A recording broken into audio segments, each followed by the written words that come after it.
ദേശീയ സേവാഭാരതിയുടെയും തൃശൂർ ഊരകം സഞ്ജീവനി സമിതിയുടെയും സൗജന്യ dialysis unit പ്രവർത്തനം ആരംഭിച്ചു. Kalyan silks chairman TS.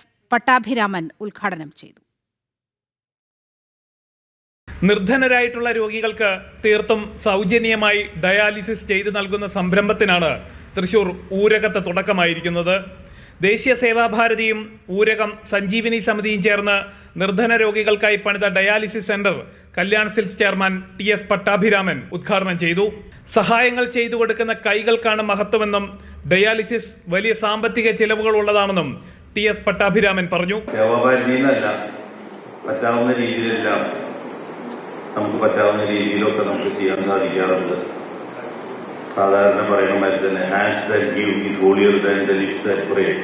കൊടുക്കുന്ന കൈകൾക്കാണ് മഹാത്മ്യം പ്രാർത്ഥിക്കുന്ന ചുണ്ടുകളേക്കാൾ. അതുകൊണ്ട് പ്രാർത്ഥിക്കേണ്ട ദൈവമില്ല എന്നല്ല ഞാൻ പറയണത്. നേരിൽ കാണുന്ന കാര്യങ്ങൾക്ക് ദൈവത്തോട് ചോദിക്കേണ്ടല്ലോ, അതാണ് ഏറ്റവും പ്രധാനം. ഇന്ന് പിന്നെ ഈ ഡയാലിസിസ് യൂണിറ്റിനെ പറ്റി പറയുകയാണെങ്കിൽ എല്ലാ ഹോസ്പിറ്റൽസും എല്ലാ ഇതേമാതിരി സേവനം നടത്തുന്നവരൊക്കെ ഡയാലിസിസ് യൂണിറ്റ്. ഒരു രോഗിക്ക് ഡയാലിസിസ് ആരംഭിച്ചാൽ അദ്ദേഹം ജീവിതകാലം മുഴുവൻ അത് ചെയ്യേണ്ടി വരും. ഡയാലിസിസ് യൂണിറ്റുകൾ കൃത്യമായി സംരക്ഷിക്കുക എന്നതും വലിയ സാമ്പത്തിക ചിലവുള്ള ഒന്നാണ്. അത് സേവാഭാരതി കൃത്യമായി ചെയ്യുമെന്നും ടി.എസ്. പട്ടാഭിരാമൻ കൂട്ടിച്ചേർത്തു. മുതിർന്ന RSS പ്രചാരകൻ S. സേതുമാധവൻ സേവാ സന്ദേശം നൽകി. ചേർപ്പ് ഗ്രാമപഞ്ചായത്ത് പ്രസിഡന്റ് സുജിഷ കള്ളിയത്ത് അധ്യക്ഷത വഹിച്ചു.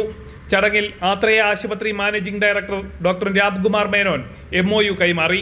Sanjeevani Samiti president KG Achuthan master, Bhima jewellers manager Girish, Palazhi Sreeramakrishnashramam Swami Santhananda Saraswati, ദേശീയ Sevabharathi general secretary doctor Sreeram Shankar, Padmashree Perumbanam Kuttanmarar തുടങ്ങി നിരവധി പ്രമുഖർ പങ്കെടുത്തു. ഡയാലിസിസ് യൂണിറ്റിൽ 10 ബെഡുകളും 4 മെഷീനുകളുമാണ് സജ്ജീകരിച്ചിട്ടുള്ളത്.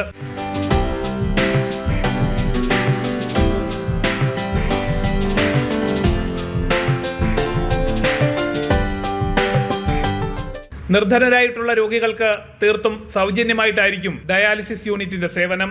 ഇതിന്റെ ഭാഗമായിട്ടുള്ള എല്ലാ അടിസ്ഥാന സൗകര്യങ്ങളും ഇവിടെ ഒരുക്കിയിട്ടുണ്ട്. ജനം, തൃശൂർ.